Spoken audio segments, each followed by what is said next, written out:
Hi guys, welcome back to my channel. If you're new here, welcome. My name is Clara, and in this video I will be sharing 3 coloring and drawing tips for a better drawing. I've used these tips myself as an artist and I hope you find them helpful.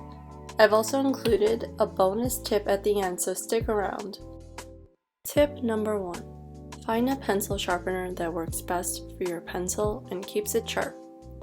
With so many different types and brands of sharpeners out there, it is crucial to find a pencil sharpener that doesn't eat up your pencil. I find that the sharpener in this photo is a great example of a sharpener that not only works with my colored pencils, but also with my graphite pencils. Remember that quality sharpeners should keep your pencils sharp. This is tip number 1. Tip number 2. Be mindful of how you color. Now that your pencils are sharp, it's time to jump in on how to use those pencils. For these examples, I will be using Prismacolor colored pencils and Luminance colored pencils. Here, I am taking my Prismacolor pencil that I just sharpened. I will first give an example of what not to do. As you can see, I am firmly pressing down when I color.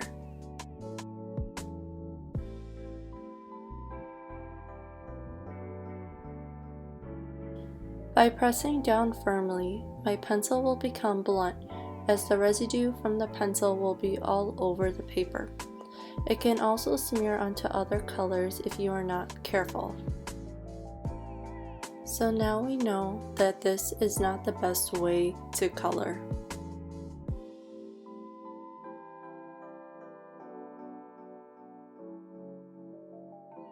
Here, I sharpen my pencil again. It is important to have a sharp point when you color. I have my red pencil at an angle when I start coloring. When one side starts getting blunt or flat, I slightly rotate and continue to color.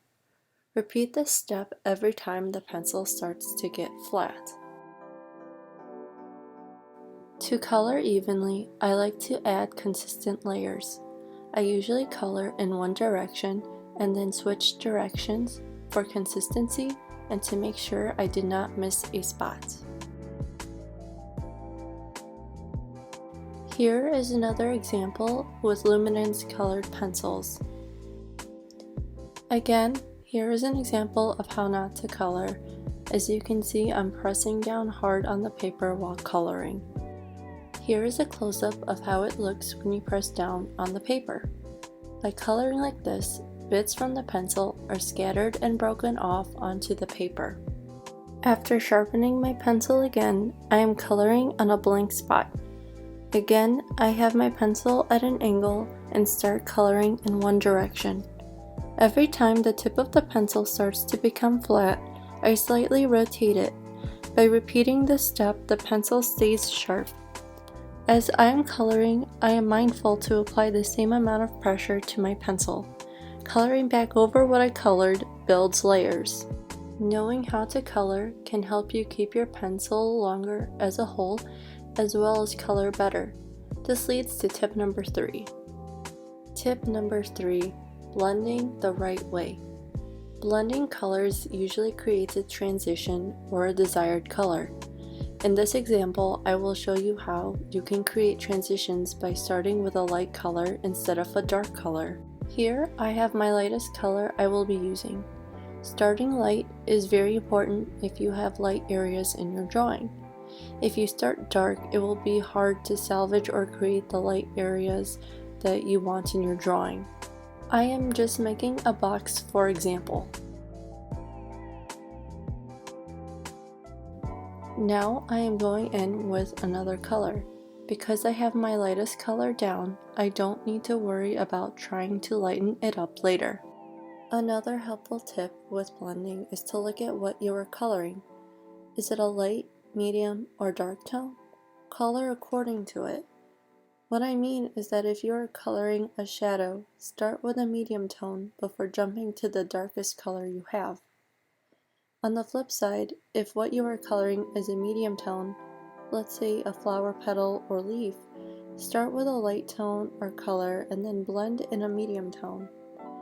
You can always lighten it up with a lighter color depending on the pressure you put on your pencils.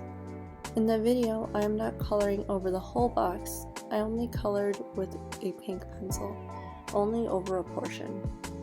I am just bringing in my lightest color and blending over the second color I used to create a balance. To learn more about blending, check out my blending tutorial on my channel and subscribe for more videos. Now I am using a different color to finish the example. I am only going to color over a portion under the red. I bring back the other colors to go over the darker pink and red to create transitions and an even flow. Now here is an example of how not to blend if you want a lighter area. Starting with a medium or dark tone will not help create a light color. Watch what happens when I try to add in both pink colors. You can see here that the pink is not making the area as light as in the other example. The darker pink does darken the red up a bit like in the other example, but there is not the same transition even when I go back in with the lightest pink. Remember, always start light when you are blending. Here is a close-up of each example. Here is a close-up of the same example but with luminance pencils.